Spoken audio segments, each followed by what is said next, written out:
कारी बहू की लालची सास। राजगढ़ की गौरी अपने माता पिता की इकलौती संतान थी।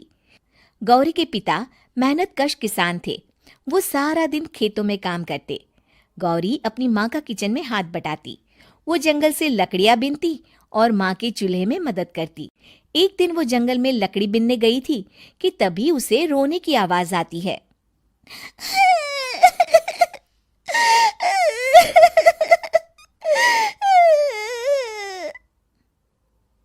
अरे, यहाँ कौन रो रहा है? इस जंगल में भला किसी के रोने की आवाज? जरूर कोई जंगल में फंस गया होगा। वो देखती है तो उसे एक परी दिखाई देती है जिसका एक पंख टूटा होता है। अरे, तुम कौन हो और क्यों रो रही हो? मैं परीलोक की रानी हूँ। पृथ्वीलोक में घूमने आई थी, लेकिन देखो ना, मेरे पंख ही टूट गए। अब मैं कैसे उड़ान भरूंगी? अरे, इसे जोड़ना तो आसान है। रुको, मैं अभी जोड़ देती हूँ। ये कहकर गौरी लकड़ी और रस्सी की सहायता से पंखों को जोड़ देती है। परी अपने जुड़े हुए पंखों को देखकर खुश हो जाती है और गौरी को वरदान देती है कि वो पूर्णिमा की रात किसी भी चीज को हाथ लगाएगी तो वो सोने की हो जाएगी। लेकिन गलती से अगर उसने किसी इंसान को छू लिया तो वो अगली पूर्णिमा तक सोने का ही रहेगा।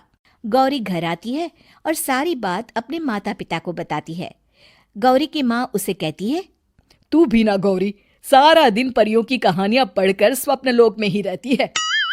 नहीं माँ, मैं सच बोल रही हूँ। देखो, आज पूर्णिमा की रात है ना, इसलिए डर के मारे मैं कोई सामान भी नहीं छू रही हूँ। अच्छा, ऐसी बात है बिटिया रानी, तो जरा इस घड़े को हाथ लगा दे। गौरी घड़े को जैसे ही हाथ लगाती है वो सोने का हो जाता है। गौरी के माता पिता घड़े को देखकर हैरान रह जाते हैं। अगले दिन गौरी के पिता उस घड़े को सुनार के पास बेचने जाते हैं तो रास्ते में उन्हें कंचा काकी मिलती है। वो सोने का घड़ा देखकर गौरी के पिता से पूछती है, अरे गौरी के बापू, ये पीतल तो बड़ा चमक रहा है। अरे काकी, ये पीतल नहीं, सोना है, सोना। बेचने ले जा रहा हूँ। अरे, कहीं कोई लॉटरी लग गई है क्या? इतना सोना? गौरी के पिता काकी को गौरी को परी द्वारा दिए वरदान के बारे में बताते हैं। काकी गौरी के पिता की बात सुनकर सोच में पड़ जाती है और फिर अगले दिन काकी गौरी के घर आती हैं। गौरी के बापू, तुम्हारे लिए मैं खुशखबरी लाई हूँ। तभी गौरी की माँ पूछती है, क्या खुशखबरी है काकी? अरे, तुम्हारी बेटी का रिश्ता मैं अपने बेटे से करना चाहती हूँ।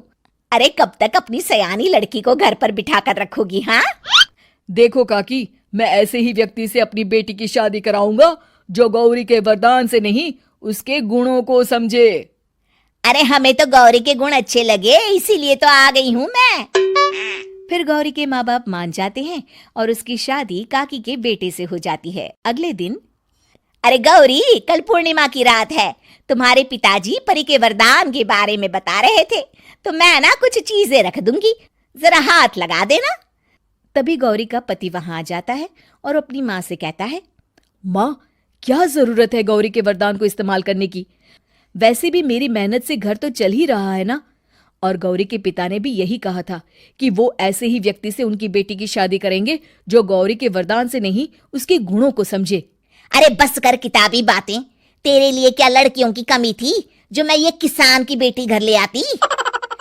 और सुन गौरी, कल अगर तूने सारी चीजों को सोने का नहीं किया तो मैं तुझे घर से निकाल दूंगी और अपने बेटे की दूसरी शादी करवा दूंगी, समझी? इतना कहकर गौरी की सास वहां से चली जाती है। अगली पूर्णिमा की रात गौरी की सास गौरी के सामने ढेर सारे बर्तन रख देती है और कहती है, जल्दी कर गौरी, रात खत्म हो जाएगी। जल्दी जल्दी इन सारे बर्तनों को हाथ लगाकर सोने का कर दे। गौरी करती भी तो क्या, वो जैसे ही एक छोटे से बर्तन को छूने वाली होती है कि उसकी सास भड़क जाती है। क्या मजाक बना रखा है? इतने छोटे से बर्तन में क्या होगा? ये ले, ये बड़ा वाला बर्तन। जैसे ही बड़ा सा बर्तन लेकर गौरी की सास उसकी तरफ बढ़ती है, वैसे ही बर्तन के बाहर से वो धड़ाम से गिर जाती है। सास को गिरा देख गौरी उन्हें संभालने दौड़ती है और वो सास को हाथ लगाकर कहती है, अरे सासू माँ, क्या हो गया आपको? कहीं चोट तो नहीं लगी ना? लेकिन जैसे ही वो हाथ सास से हटाती है तो देखती है कि उसकी सास सोने की हो गई है। गौरी सोनी की सास को देखकर रोने लगती है और अपने पति से कहती है, मुझे परी ने कहा था कि अगर मैं किसी इंसान को हाथ लगाती हूँ तो वो अगली पूर्णिमा तक सोने का ही रहेगा। अब मैं क्या करूँ? अरे करना क्या है, माँ को उठाकर अलमारी में रख दो। और हाँ, लालच का फल बुरा ही होता है। ज्यादा बड़े बर्तन को सोने का बनाने के चक्कर में माँ का ये हाल हुआ है। ये कहकर वो दोनों माँ की तरफ देखने लगते हैं। कामचोर बहू। कांता बहन की 2 बहुएं थी, बड़ी कल्पना और छोटी प्रिया। कल्पना का जैसा नाम वैसा ही काम। सारा दिन कल्पनाओं में रहती, ना कोई काम करती ना कोई धाम। अरे कल्पना बहू, जरा अच्छी सी चटनी पीस दे, आज कुछ मजेदार खाने का मन है। पेट में जलन हो जाएगी माँ जी बुढ़ापे में, और वैसे भी मेरा काम करने का वक्त शाम का है। अब प्रिया को ही बोल दो। इतना कहकर कल्पना वहां से चली जाती है। कांता कल्पना के ऐसे रवैये से काफी परेशान रहती हैं। मैं बना देती हूँ माँ चटनी। ऐसा बोलकर प्रिया माँ को चटनी बनाकर प्लेट में खाने को देती है कि तभी वहां कल्पना आ जाती है। अरे वाह चटनी, जरा चक्कर तो देखूं, बड़े दिन हो गए। अरे नहीं बहू, तू तो रहने ही दे चटनी खाना, पेट में जलन हो जाएगी।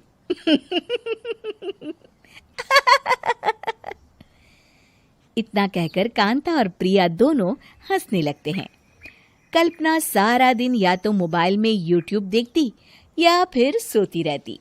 उसका कमरा भी बिखरा और गंदा रहता। एक दिन कल्पना का पति अशोक उससे कहता है, अरे कल्पना, जानवर भी उस जगह को साफ कर लेता है जहां वो बैठता है, तुम तो इंसान हो, कैसे इतने गंदे कमरे में रह लेती हो? देखो सारा सामान यहाँ वहां बिखरा पड़ा है। ज्यादा अपनी माँ का बोल ना बोलो। हाँ, कमरा तुम्हारा भी तो है, गंदा लग रहा है तो साफ कर लो। पता नहीं तुम्हारे साथ मैं कैसे जिंदगी बिताऊंगा। इतना कहकर अशोक वहां से चला जाता है। कल्पना बस खाना खाने कमरे से बाहर आती और फिर से कमरे में चली जाती। इससे कांता बहन काफी परेशान रहती। एक दिन प्रिया कांता से कहती है, माँ, मैं सारा दिन काम करके थक जाती हूँ। आप कल्पना दीदी से कहिए ना कि सुबह और शाम का काम बांट ले। मैं तो अब सिर्फ एक वक्त का ही काम करूँगी। हाँ। अरे तू वो भी ना करना, एक बहू तो कामचोर थी ही, दूसरी भी आ गई काम ना करने के बहाने लेकर। तभी वहां प्रिया का पति रमेश आ जाता है। माँ, मैं देख रहा हूँ भाभी कोई काम नहीं करती, प्रिया सारा दिन घर और रसोई का काम करती है, अब कुछ करो ना माँ। कांता मन में कुछ सोचती है और कल्पना के पास जाती है। कल्पना फोन पर मेकअप करना देख रही होती है। कल्पना, तुम सारा दिन बस मोबाइल देखती हो, घर का कोई काम भी कर लिया करो। प्रिया सारा दिन काम करके थक जाती है। आज से मैंने फैसला किया है, एक वक्त का काम तुम करोगी, सुबह का खाना तुम बनाओगी और रात का प्रिया। आप लोगों ने काम को हवा बना रखा है। अरे पता नहीं थोड़ा सा ज्यादा काम करने में आप लोग घबरा क्यों जाते हैं। और हाँ, बहुत ज्यादा प्रिया की तारीफ मत करिए मेरे सामने, बड़ी बहू तो मैं ही रहूंगी। मैं कुछ नहीं जानती, कल सुबह मुझे वक्त से खाना चाहिए, रसोई में आ जाना, वरना कल से तुझे खाना नहीं मिलेगा। अगली सुबह कल्पना रसोई में नहीं आती है। वो देर से सोकर उठती है और बाहर आकर कहती है, अरे भूख लगी है, आज खाने में क्या है? इतनी देर हो गई, आज किसी ने मुझे उठाया भी नहीं, पता नहीं कहाँ है सब। कल्पना को घर में कोई नहीं दिखता। वो रसोई की तरफ जाती है जहां बड़ा सा ताला लगा होता है। अरे रसोई में ताला! ओ, मैं तो भूल ही गई थी। माँ ने आज से सुबह का खाना मुझे बनाने को कहा था। हे भगवान, इतने लोगों का खाना बनाना क्या आसान है? तभी घर के सारे सदस्य बाहर से वापस आते हैं। वाह माँ जी, मजा आ गया छोले भटूरे खाकर। मेरे मुंह में तो अभी भी स्वाद आ रहा है। अरे कल्पना, तेरे भरोसे रहते तो हम तो भूखे ही रह जाते। कल्पना को बहुत गुस्सा आ जाता है। अब बहुत हो गया, आज से मैं अपनी रसोई अलग कर रही हूँ। मैं अपना खाना खुद बना लिया करूंगी। कल्पना अपनी रसोई अलग कर लेती है, पर आए दिन उसका देर से उठना और काम न करने की आदत से वो भूखी ही रह जाती थी। उसी के सामने घर के लोग अच्छे अच्छे पकवान खाते और कामचोर कल्पना को जैसे तैसे ही खाना बनाकर खाना पड़ता। पर एक दिन तो हद ही हो गई। माँ, दीदी आज सुबह से कमरे से बाहर नहीं निकली, हमें जाकर देखना चाहिए। सो रही होगी कामचोर कहीं की, पर तुम कहती हो तो चलो देख लेते हैं उसे। कल्पना कमरे में पेट पकड़कर बैठी होती है। हाय मेरा दर्द, पेट दर्द के मारे मर रही हूं मैं।